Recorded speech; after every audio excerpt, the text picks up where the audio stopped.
Welcome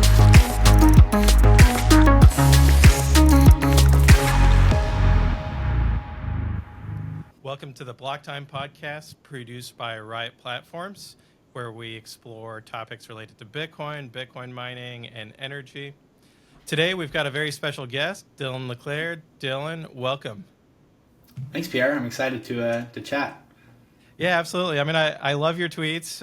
You've always got fascinating insights on the macro side of Bitcoin, which I think it's not the most important. And I don't think we should categorize things as, relative importance. But when we think about Bitcoin as a monetary system, it is very important to think about how it's interfacing with the existing fiat system and what's going on in the existing fiat system. Wanted to have you on. I know that there's probably things top of mind. So I'm curious to hear, where you see us in the monetary cycle, and maybe also talk about your background and how you got interested in Bitcoin before we do that. Yeah, sure. Well, I've stumbled upon Bitcoin in 2019. I was in high school. I've given the spiel before, but did a year of Keynesian economic indoctrination at university.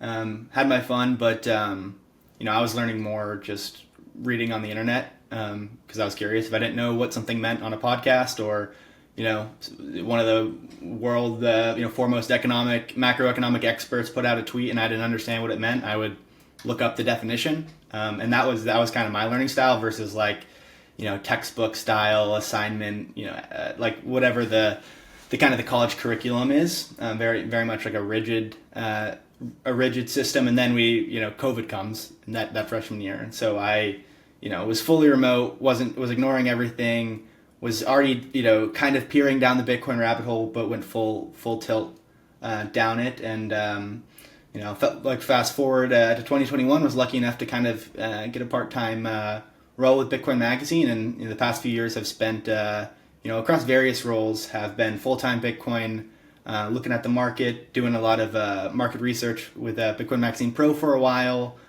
doing some kind of data analysis with Bitcoin and Bitcoin related equities and assets with UTXO management and their liquid side. So something like how do you value a miner? How does a publicly traded miner trade relative to Bitcoin? That sort of thing. And then broadly, I would say never mind the titles. I'm very much passionate about Bitcoin because I believe not only for my generation but for everyone, this is the tool, the asset for economic empowerment. And without Bitcoin, we would be in a pretty dark place. So a lot of the what some might call evangelism is more just a passion because of how important I think this thing is. Much more important than myself or any one company or person. This is if the thesis is right, it's the biggest idea of our time. It's the apex predator and the largest total addressable market on the planet. So how could there be a bigger story? It's kind of how I view things. So yeah, it's been a wild ride, man. 4 or 5 years riding the waves, and it looks like more and more people are kind of coming or conforming to the Bitcoin worldview. It's exciting. Yeah, it is very exciting. I mean, you mentioned evangelism there as maybe something that gets portrayed negatively by, let's call it the really fiat-minded traders who they don't care about the story. They don't care about what values Bitcoin represents. They're just looking to make money. Interestingly, though, Bitcoin does attract them. So in some way, they end up getting orange-pilled anyway. Yeah, no, I agree there. I think there is the laser-eyed maximalist, or from the outside view, it looks very much like cult-like, and I think that maybe turns people off for those that aren't intellectually curious about, okay, why is there a group of internet anons, and never mind the anons, just geographically distributed across the planet, across every profession, that are zealots about this thing, that have all of their money in said thing and don't part with it. It goes up by a factor by an order of magnitude, 2 orders of magnitude, 3 orders of magnitude, and they're actually not selling, they're buying more. That's like a very, very foreign construct in kind of the current financial economic system. And so, yeah, I mean, I understand why there's, maybe some people have like a jaded view of Bitcoin because of Bitcoiners, but I think that completely misses the point, which is that this is obviously a much bigger story than what people say in an internet chat box or whatnot. This is a massive story, and you actually can insulate yourself from the implications of it, which is, I think, the biggest point, right? Like, if you look at the last few thousand years of history, and particularly like with regards to engineering and if you want to go to like warfare, you can, but right, like, you couldn't insulate yourself from the gunpowder revolution, right? Like, you couldn't insulate yourself from the implications of the Industrial Revolution. You couldn't insulate yourself from these sort of technological advances. They happened, right? And if you stood to lose against the adoption of X, Y, or Z technology, complaining about it and trashing it and ignoring it isn't actually changing reality whetsoever. You're just putting yourself in a worse place. So I think that's what we're living through with Bitcoin, is that a lot of people, whether it's an egotistical thing, right? You got a PhD in economics and you trade bonds at a hedge fund, right? And you've scraped by a 9% return for 7 years in a row, right? And you are used to being like the most important person in the room, and then a bunch of people laugh in your face, tell you to have fun staying poor, and say you don't get it. That messes with you. And I think that, I mean, that was kind of just one example, and I was a bit of an exaggerated one. But I think that's why there's a lot of people still to this day, 2024, spring of 2024. Bitcoin ETFs have rolled out. There's a BlackRock stamp of approval. Love them or hate them, right? We can't stop them. It's an open, permissionless network. And there's still people that are saying, well, this is irrational and this is tulips. And it's like, all right, like, that's where we are, I guess. Yeah, I mean, even Vanguard, which it seems like the outlier on Wall Street of not wanting to make money off of this phenomenon. Yeah, and it'll be interesting to see how Vanguard pivots. I don't expect it short term, but I mean, they're a giant, right? They have trillions of assets. Missing out on currently $10-15 billion of flows isn't the end of the world. But I think the game theory of, there's Bitcoin game theory at a sovereign level. There's Bitcoin game theory at a kind of an industry level, depending on what industry you're in, right?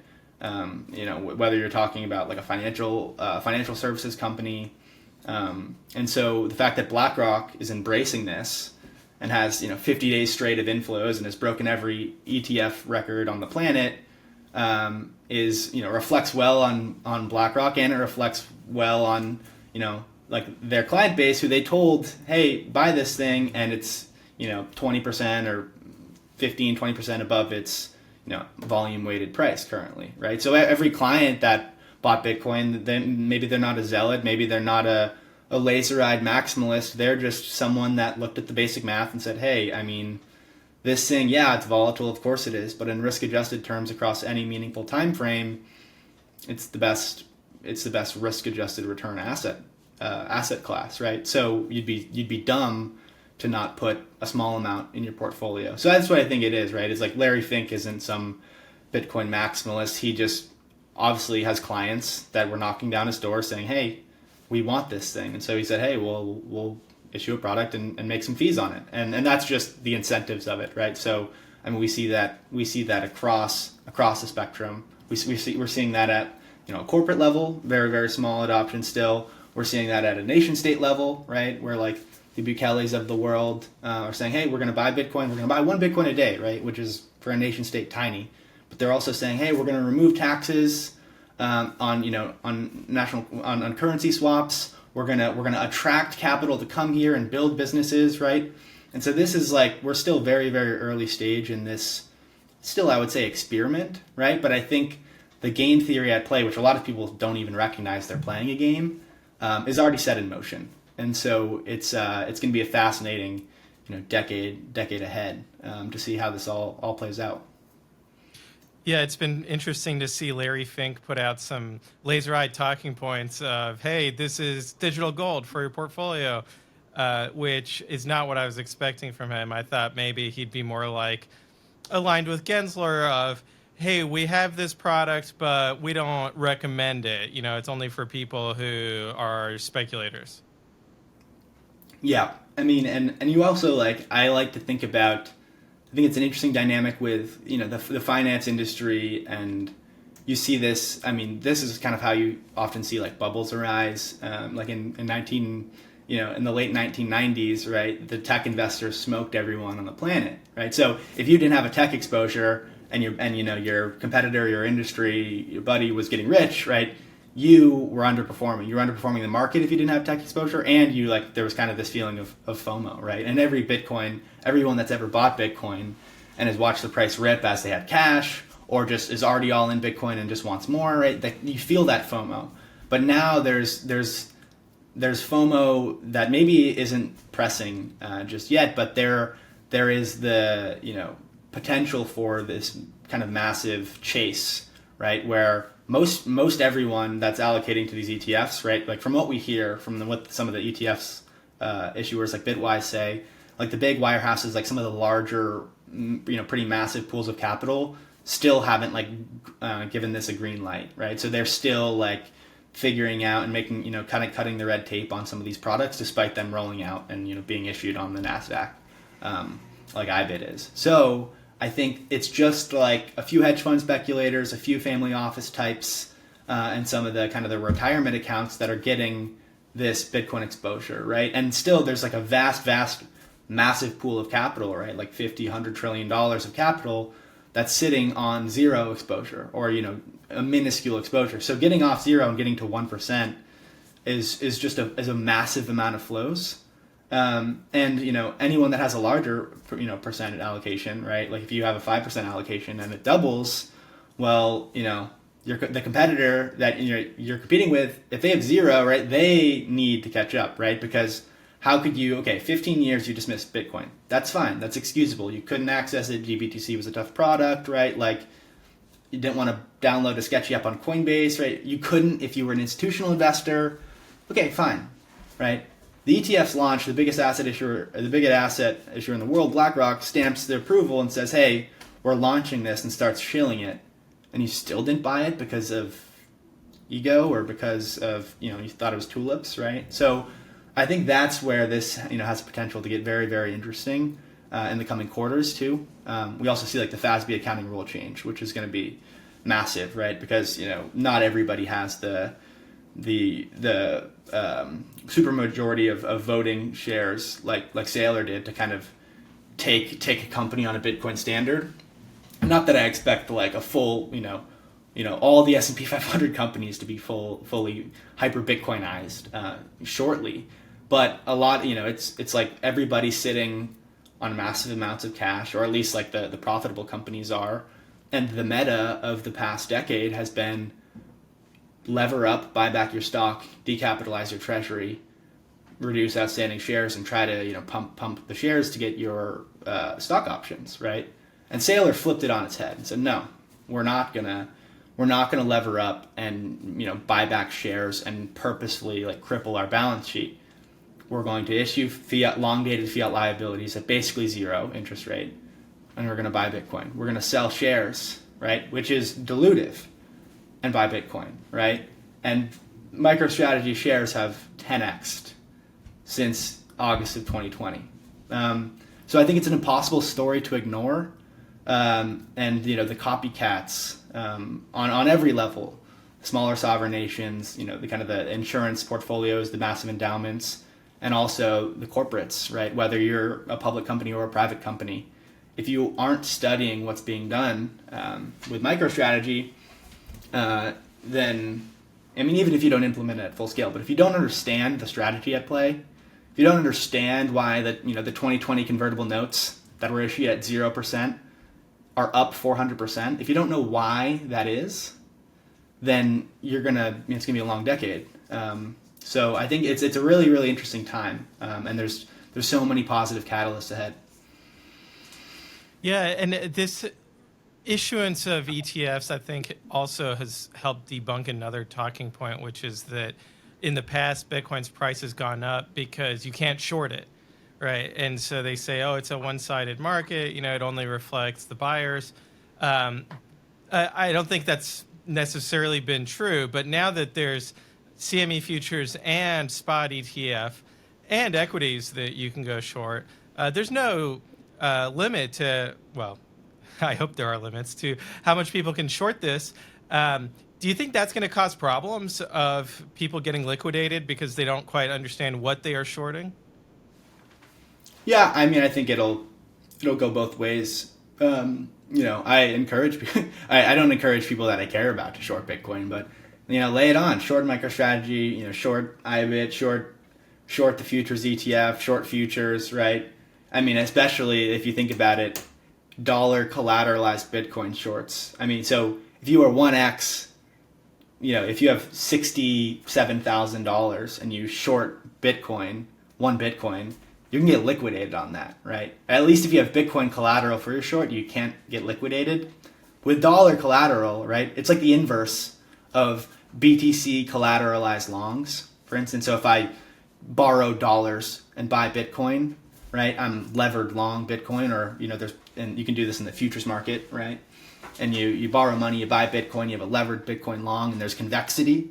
Well, it's the opposite. It's the inverse. It's the same dynamic for dollar collateralized shorts, right? So this, I think that's a big structural change in the derivative market, right? Last cycle, especially where we're trading today, right? 67,000, the pico top of last cycle. The entire market was crypto collateralized leverage, right? It was Bitcoin, ETH, even like the FTX casino had any crypto token was used as collateral for their futures marketplace. And now there's still a little bit of that, about 25% of the market compared to 75% of the market is crypto collateralized. And now 80% of it is dollar collateralized. So there's an asymmetry between going short and long Bitcoin with dollars. And the asymmetry is not actually favoring the shorts. So I think that's really interesting, right? And we're going to get some squeezes, and I think that's why. I mean, for anybody that's not intimately familiar with the market and some of the kind of interplay between spot and derivatives, and I don't think everybody should, right? I encourage most people in my life that I care about, hey, buy Bitcoin every day or every week, a little bit. Don't look at the price. Call me back in a few years. That's what I tell people. But when if you're looking at the Bitcoin chart and you're like, this is irrational, what's the catalyst for a 10% up day or 9% down day? A lot of this is like kind of the intermediate derivatives sort of stuff, right? Where, sellers or buyers get exhausted and, the thousands of Bitcoin of leverage on either side has to forcibly close their position. So I think, from a side of the shorts, use your treasury bonds as collateral to short Bitcoin on CME futures. Like I encourage you to do that if you hate money.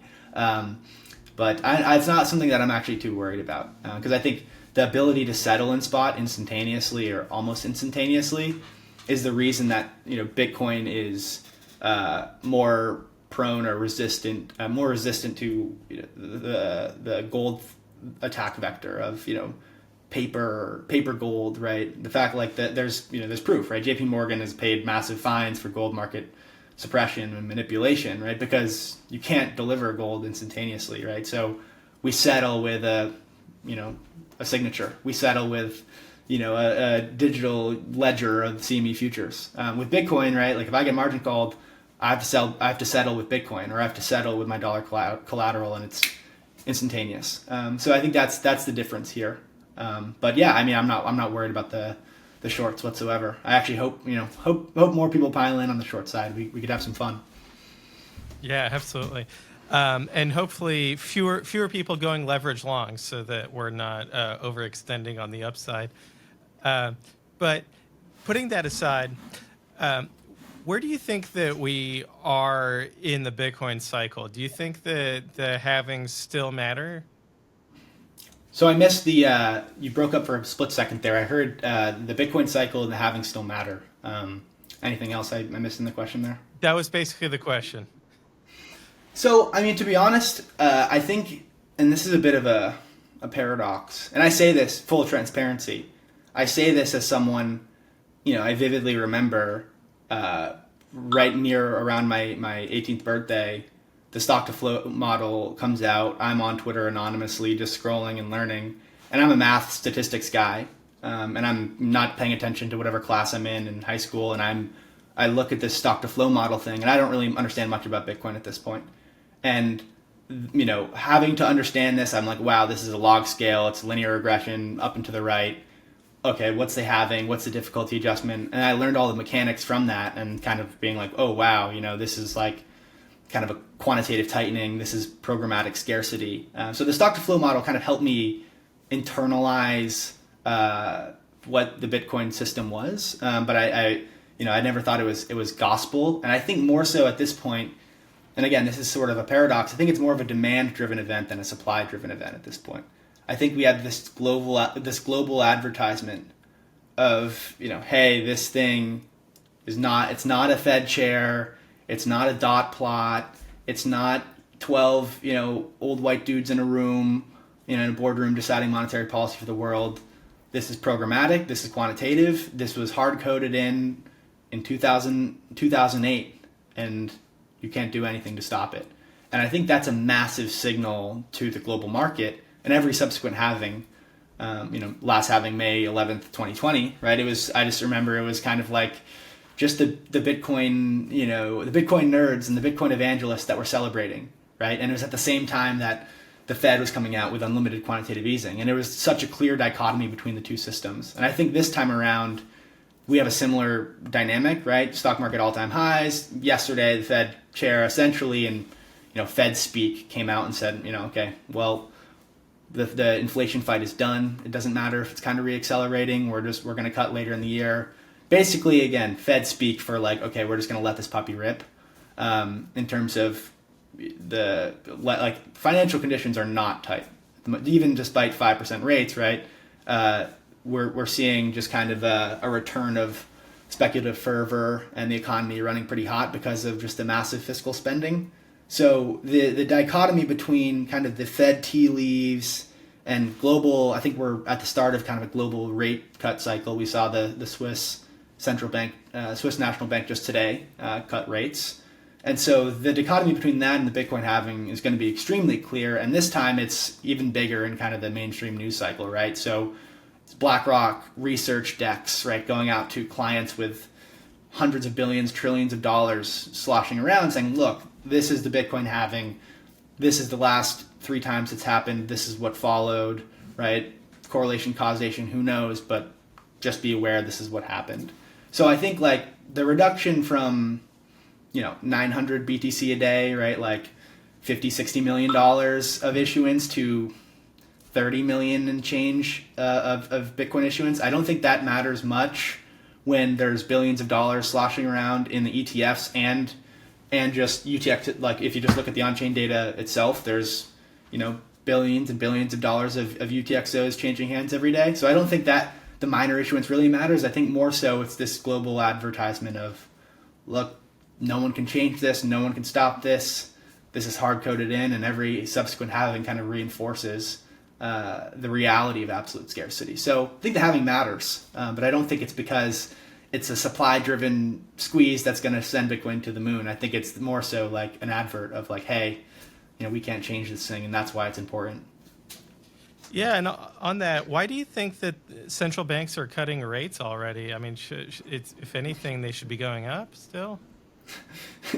Yeah, well, so here's where I own this 100%, was a bit wrong in the past year on kind of the pendulum of Fed easing, Fed tightening, right? We see a historic inflation burst in 2021. And before this, right, we're up to our eyeballs in debt. The most debt, this is a global phenomenon. I talk about the U.S., but this is a global phenomenon. The dollar and the U.S. economy is just kind of a proxy, and the rest of them are just derivatives of the dollar and the U.S. economy. But global massive debt problem, more like the highest levels since World War II, right? It's clear they need to get us out of this. And you see the Fed governors roll out in 2020 and say, hey, we don't want 2% inflation. We want to average 2% over the long term. And so the past decade it was like 1.5%. We can overshoot a little bit, right? So they're literally going out on CNBC and saying, yeah, inflation's too low. They're saying this. Like, you can go look at the Internet Archive or go look it up, right? And so we see the biggest inflation burst in 50 years since the 70s. And in my opinion, I think like the academics, and I tweeted this morning, and I think you retweeted it, right? There was like the IMF was publishing papers in 2011 saying, look, we have a massive sovereign debt bubble. This is how we get out of it. There's no gold at the base layer, so we can't explicitly default. It's not politically feasible or palatable. It's not going to happen. There's no appetite for fiscal austerity. So what we have to do is we have to have a sustained period of inflation over interest rates. And so I think in kind of academic circles, post-2020, post-COVID, there was kind of like a catalyst for money printing, right? Like the economy was slowing down in 2019. Yield curve inverted. The repo market blew up. BlackRock put out a paper in August of 2019, said, hey, the next crisis, we're already at zero rates. We don't have much to work with. We're going to have to go direct to consumer with stimulus. They said this in 2019, before anyone had ever heard of COVID, right? 7 months later, they print, an order of magnitude more than the Great Financial Crisis, $10 trillion or whatever the numbers were globally, fiscal and monetary stimulus bazookas, right? And they get an absolute rip of inflation, right? Stimulus checks, PPP programs, free money, right? Funny money, and obviously kick off a speculative frenzy in assets. But I think the intentions from like academia and the political like managerial class was, okay, we're going to let inflation rip. We're going to keep rates at zero. We're going to erode real debt burdens. Like that was what was attempted to be accomplished. And what they didn't foresee, or what they didn't, account for, was the political pushback, right, of the inflation. Right? Inflation has kind of been, it's been like a steady force, but it's been small enough where most people who maybe aren't as like tuned into economics or monetary policy, 1-2% a year, it's not like that crazy of a inflation rate. But 5, 6, 7%, whatever even the official numbers were, rent being 10-20% higher than it was a few years ago, people's pocketbooks hurt, right? So there was this massive political pressure from the left and the right on the Fed and global central banks to stop inflation, right? Like the Elizabeth Warrens of the world were calling out the Fed directly, saying, "Hey, you need to raise rates and stop this." So they did, right? And there was a historic tightening cycle. It happened in historic fashion, as how fast it occurred.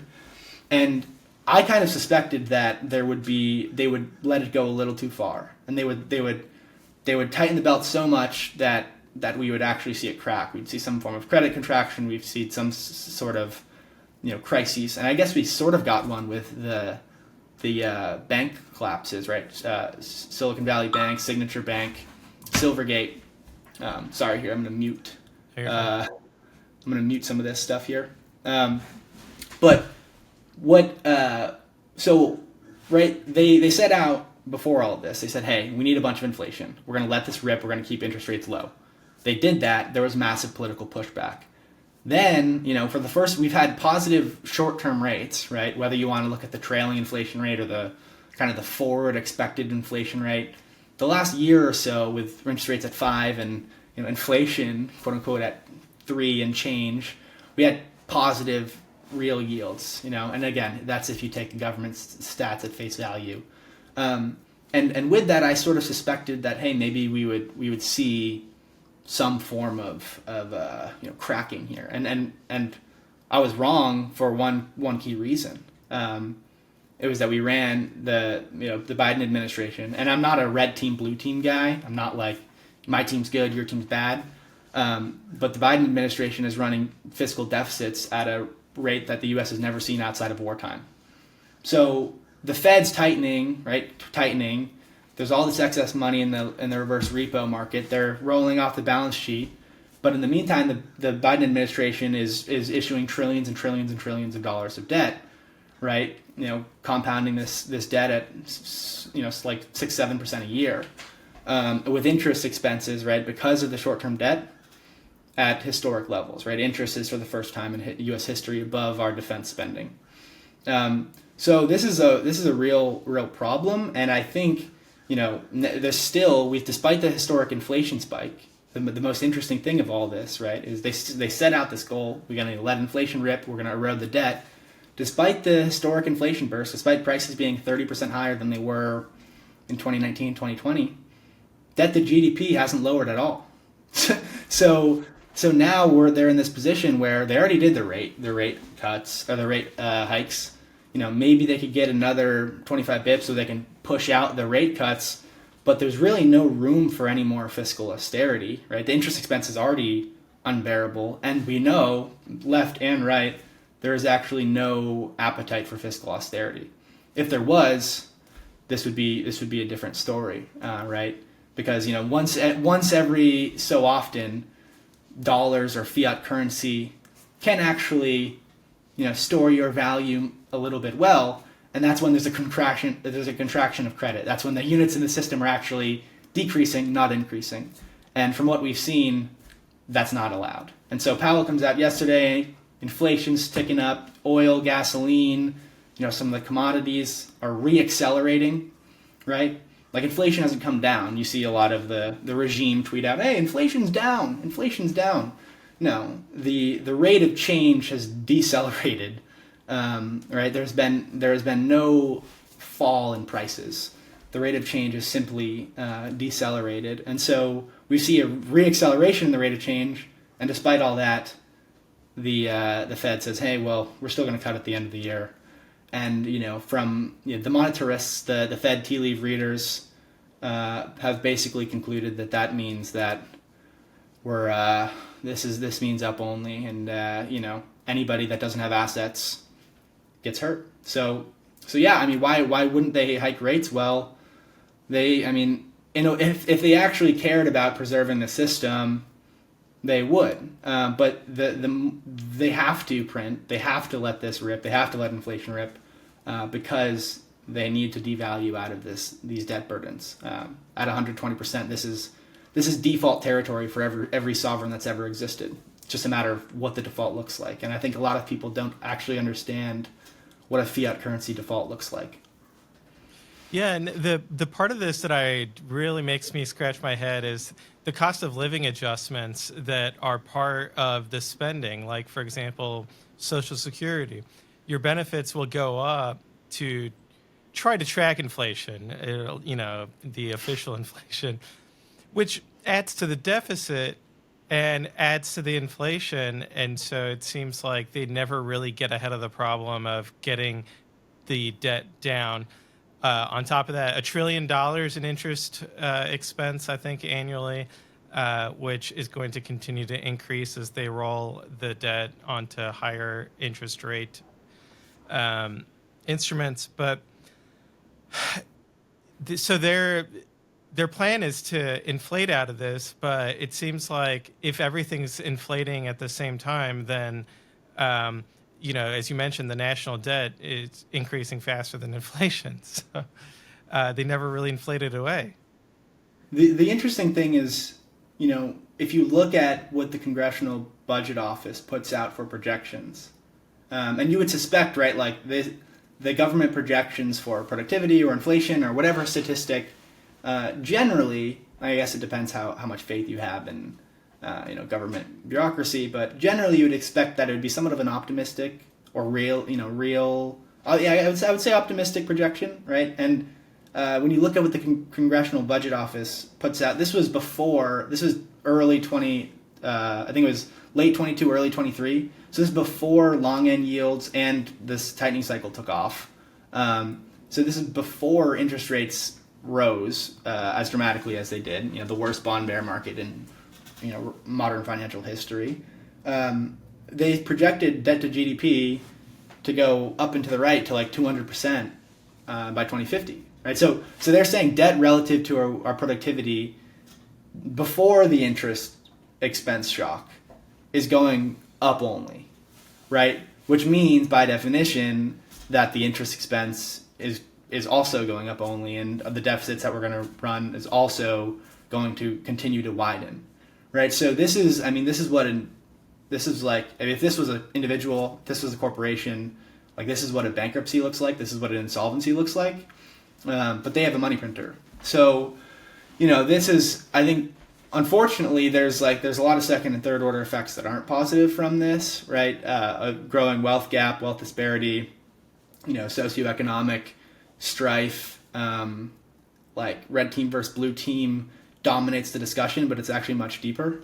So I think obviously with Bitcoin is like, well, we actually have a fair ruler, and there's volatility, but this is the only thing that you can own in the world that is yours. You can't be stolen from, and not just stolen from it, meaning like someone takes it from you, but also if you hold dollars under your mattress, you're getting stolen from with every single spending bill, and I think a lot of people don't understand that, and that's why this system kind of creates an ever-growing wealth gap and wealth divide. You mentioned that the rising interest rates did cause a blow up at SVB and some of the other smaller banks. Do you think that's going to continue to grow and metastasize? I keep hearing about commercial real estate.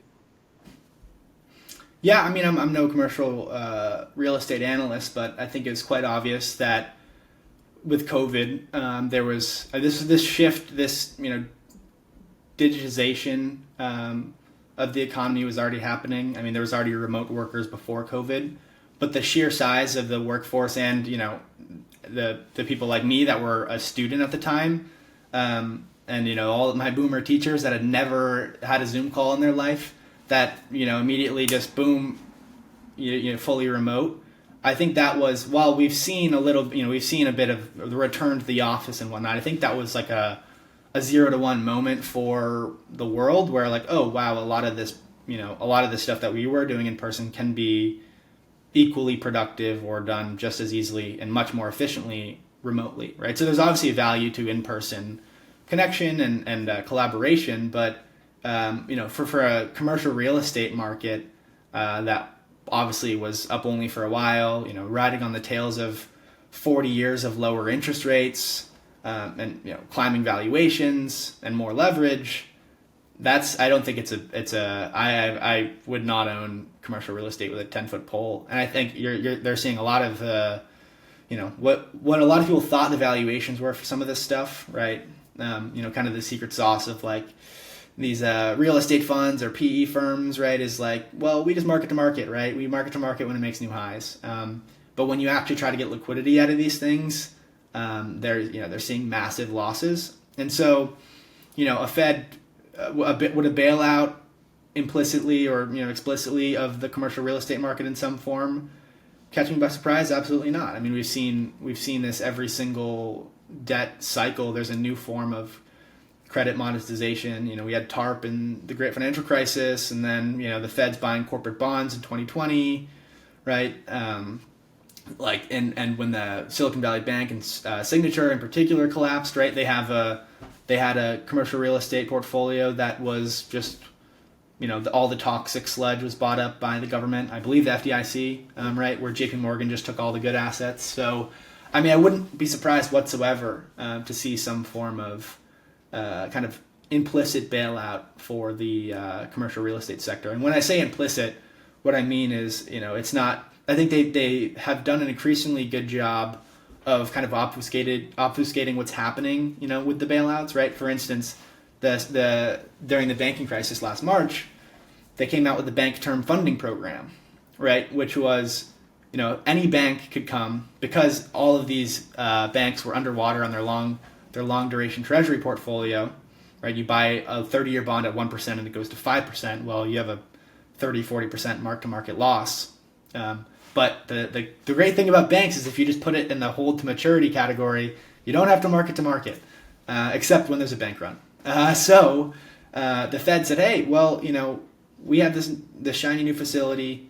You can bring any one of your bonds to the Fed, and we'll give you, you can use it as collateral to get basically par value in liquidity. So I have a $100 bond that's trading at $60 that I bought in 2020, and it's 2023, and I go to the Fed, and my $60 bond is valued at $100 of collateral.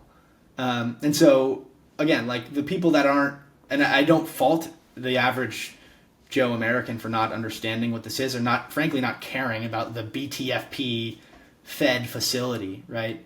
But that was an implicit bailout, right, for just the banks, right? So, it doesn't matter if you actually bought the generational top in U.S. Treasuries with your entire balance sheet. It doesn't matter because we'll paper it over. And so I whether commercial real estate there's a contagion aspect to it. I'm not the one to say, but I do suspect any sort of mass form of deleveraging or credit contagion will be met with what it's always met with, which is liquidity, stimulus, and some form of implicit bailout. It does seem like they have been trying to use the banking system as a buyer of treasuries by marking these treasuries. Oh, these are risk-free, right? The government will never default on them, so you should, stuff your balance sheet with them. Meanwhile, there's duration risk, there's interest rate risk, so there's currency risk, obviously. But if they're funding their balance sheet with dollars, that doesn't matter. And then the interest rates go up, and the bank's insolvent, and everyone's blaming the bankers for being greedy. Yeah, I mean it's a perverse system, and I mean, just the paper I tweeted out today, the liquidation of government debt. It basically outlined we're going to have to dump all of these treasuries, all of this government debt on someone, and the someone is the banks and the pensions, essentially, right? Someone's got to be the creditors here, right? And so, who loses in a financial repression scenario? Who loses in a slow motion implicit default scenario for a sovereign? The losers are the savers and the creditors. And if you hold a short-term or, God forbid, a long-term government bond, you are the creditor. You're the one that's funding the U.S. government. And laughably, 6 months after money printer go burr, when they literally said there's unlimited money at the Federal Reserve, U.S. Treasury bonds were trading at the 30-year. U.S. Treasury bonds were trading at like 1.3%. It was like the biggest, most laughable mispricing I had ever seen in my entire life. And if I could have borrowed money for 30 years at that point, I would have. And so I still think, right, like we've seen. This is the interesting thing, is I think we've seen for the most part the duration repricing of long-term debt, right? We've seen the interest rate shock. 1% to 5%, and Treasury bonds are trading at whatever they are today, bouncing around. What people aren't prepared for is, again, we still have debt to GDP hasn't budged. So in order to get out of this, the only modern analog would be post World War II. You need a sustained period of inflation higher than interest rates. So whether the Fed's the buyer or the banks are made to be the buyer, or pension funds, or whoever's the bag holder here, other sovereign nations, that the U.S. holds at gunpoint, someone has to hold this bag, and you're gonna get paid back in nominal terms. Like, you're gonna get your dollars back. They're just not gonna buy you anything useful, right? So and that may or may not show up in the government recorded inflation statistics. So you mentioned the banks and pension funds having to hold treasuries and hold the bag. It seems like they're also interested in holding Bitcoin, though. And we see like Sob 121 with the SEC. And we also saw a bill in Arizona about a public pension fund putting on some Bitcoin ETF exposure. So maybe this balances out? Yeah, I mean, there was an interesting barrage of headlines 2 days ago. It was the Bank of Japan raises rates for the first time since 2007, and then the second one was Bank of Japan abandons yield curve control. Did yield curve control at 25 basis points and 50 basis points, and then they moved it to 1. 1% on the 10-year, where they said, hey, we'll buy an unlimited amount of bonds at this price. If it falls below this price, we're pinning the yield here. If you want to sell it to us, we'll buy it, and we have an unlimited wall of money.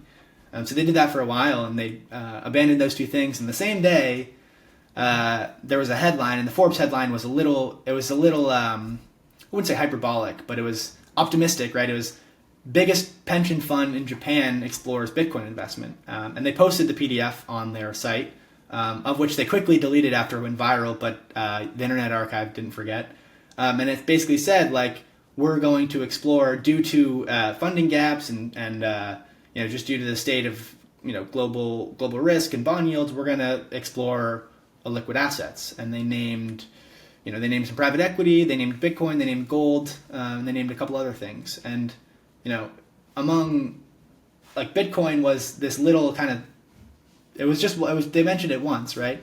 But Bitcoin's this little $1 trillion pond, right, in a global ocean of hundreds of trillions of assets. And Japan, right, which is like the largest kind of creditor nation out there, they're the Japan investors have been buying loads and loads of U.S. Treasuries for a long period of time because their yields were so low, right? They're like, there's a weird kind of phenomenon in global finance where sovereign debt and currencies are fungible, and that's sort of it's kind of a weird way to think about it. It's like, wait, how does the Bank of Japan printing money impact the U.S.? But there is an actual there is a kind of a function here, which is when the Bank of Japan is conducting yield curve control at 1%, right?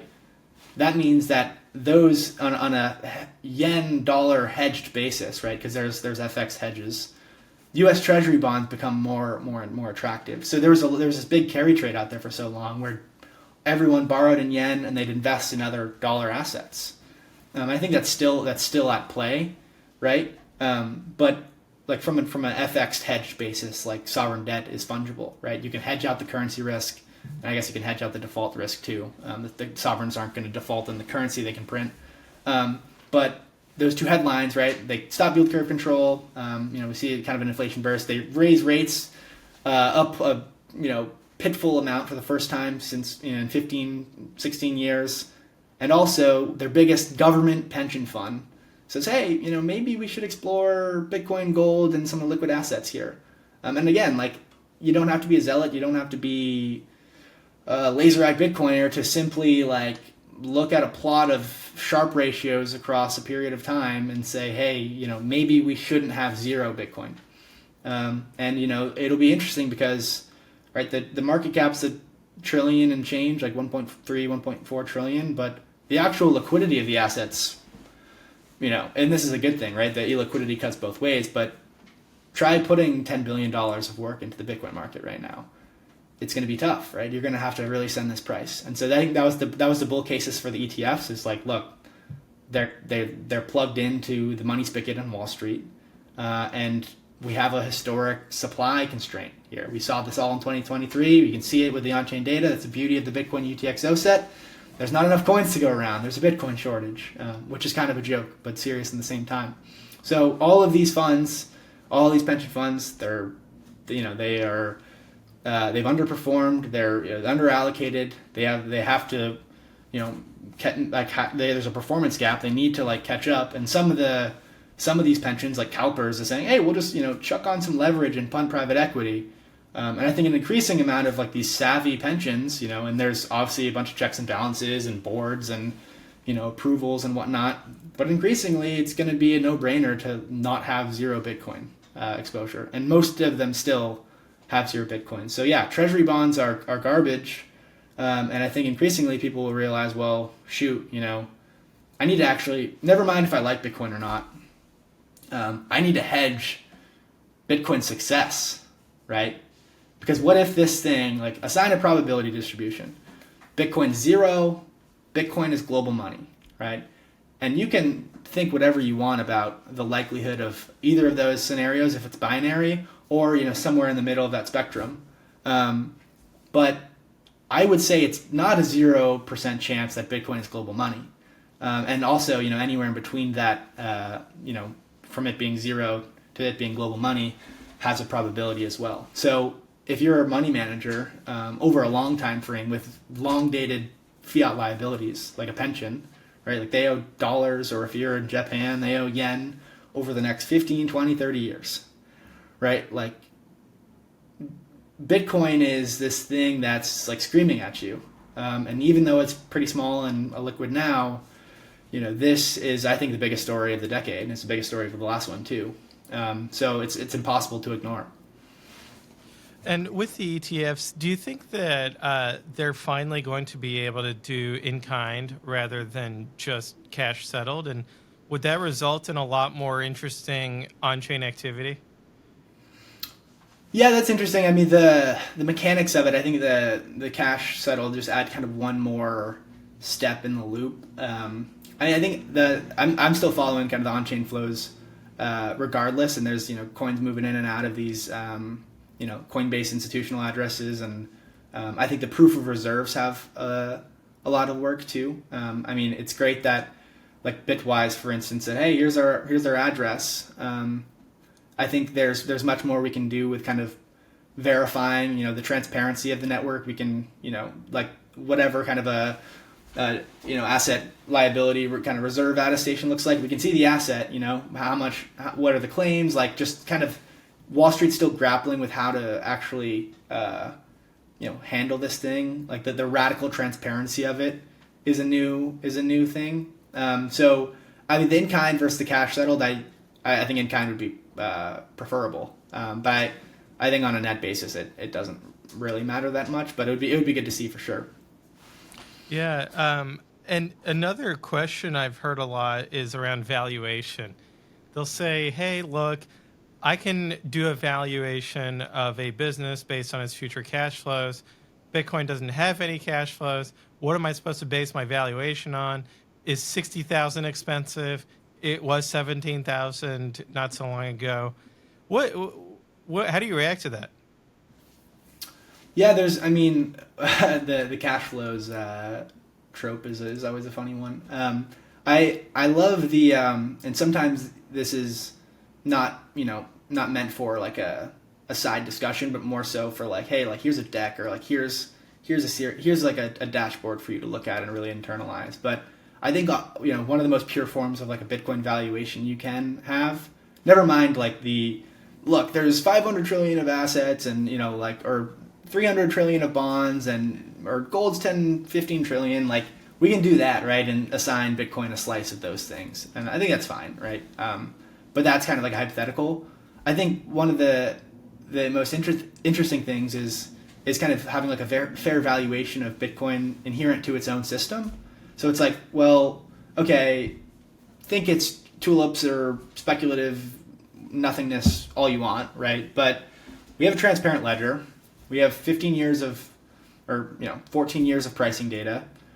A lot of coins are lost. A lot of coins are mined in 2009 when they had no value, haven't moved. What's the Bitcoin network worth collectively, right? And in finance, circulating supply the market cap of a company is free float shares times price, right? We can do that with Bitcoin too, right? That's like 1.4 trillion dollars, 67,000, 19.5 million Bitcoin, whatever that math comes out to be.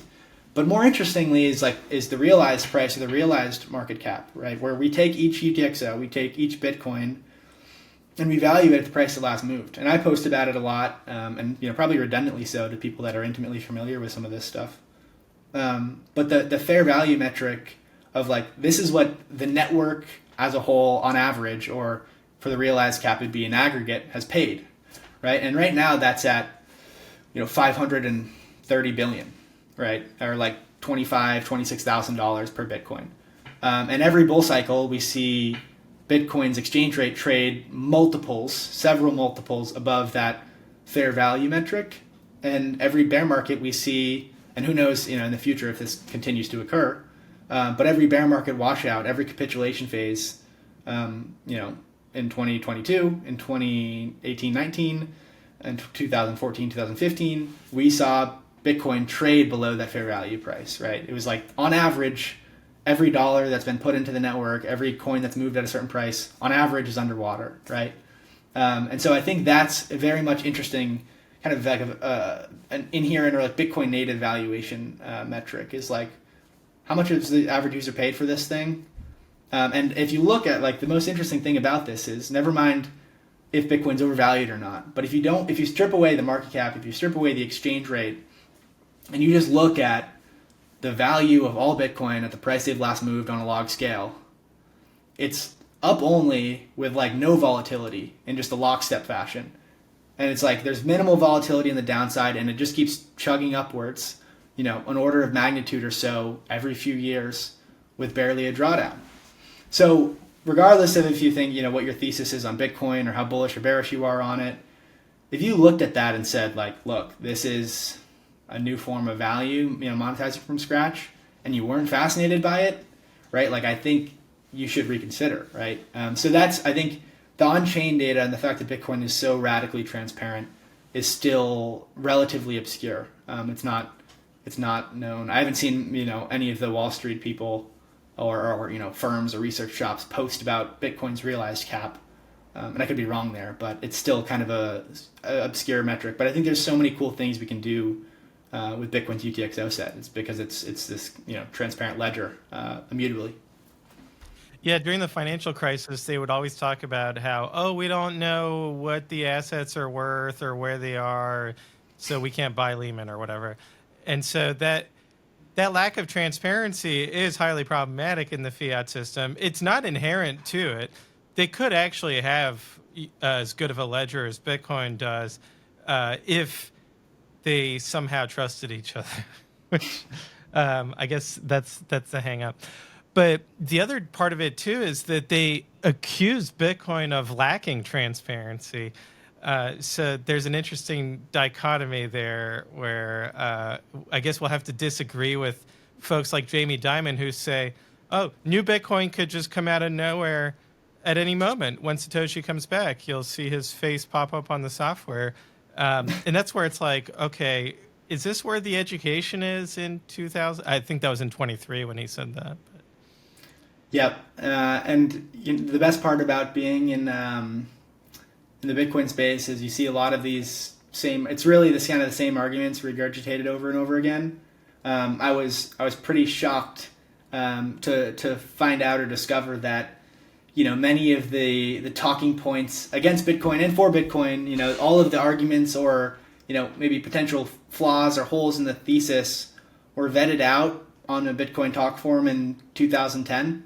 Like most every normie talking point or FUD critique that you could throw at Bitcoin was discussed over a decade ago. So yeah, I mean, if Jamie Dimon thinks Satoshi is going to come back and print more Bitcoin, that's fine. Yeah, I think one of the first responses to Satoshi Nakamoto's initial email to the mailing list was that this is going to consume too much energy. And the price at the time was $0. It was consuming zero energy. And yet that argument is still with us to this day. Yeah, I mean, I love the energy. Like the energy rabbit hole is almost maybe equally or more fascinating than the macroeconomics rabbit hole. That we have an indiscriminate buyer of energy globally at the lowest cost that can shut off instantaneously when there's demand, or when there's someone willing to pay a higher price, is something that's still not understood. And this is a deeper thread to pull on that we probably don't have time for today. But there's definitely kind of a modern indoctrination that energy is bad, energy equals bad, climate change or whatever the reason may be. And to me, I'm always like, never mind Bitcoin, ignore Bitcoin.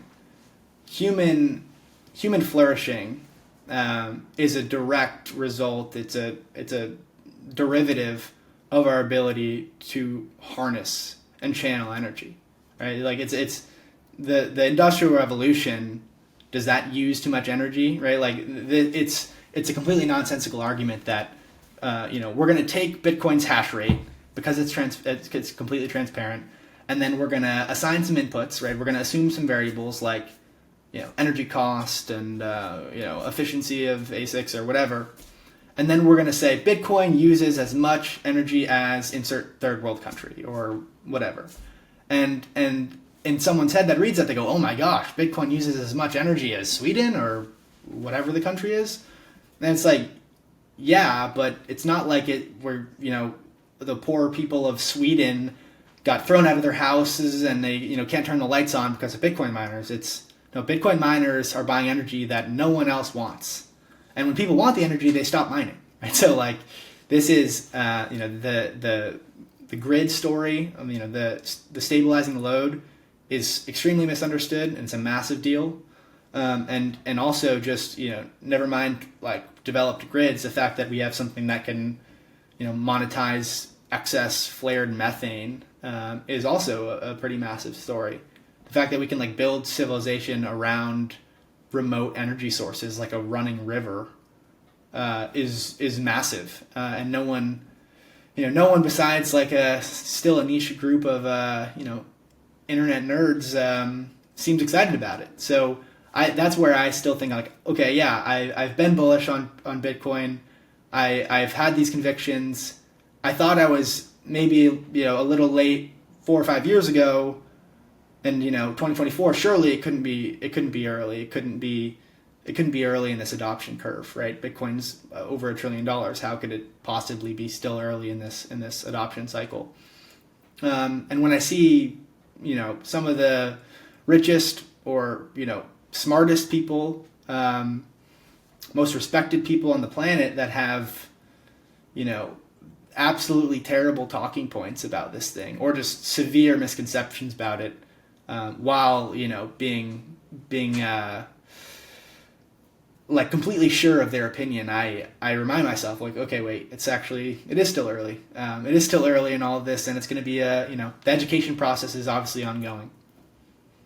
Yeah, absolutely. Well, thanks for being a part of that process, Dylan. Really appreciate all your contributions throughout the years, many years to come. We're getting old together. And really appreciate you taking the time today to hop on the Block Time podcast, catch us up on what's going on in the wider world. And hope to have you back on. I'd like to dig into realized market cap more. And hopefully next time we'll talk more Bitcoin mining too. Love it, Pierre. Thanks, man. It's been an honor to come on. I'm a fan of Riot, and like what you guys are doing, and love some of the content you put out in the past, like measuring the carbon dioxide output of some of the ASICs. So yeah, it's been an honor, and I'm sure we'll do it sometime again in the future. Yeah, I'm looking forward to taking more CO2 emissions with each generation of mining rig, just to make sure that we're still at net zero, we're still fully electrified, zero carbon. So looking forward to that. Thanks, Dylan. Bye.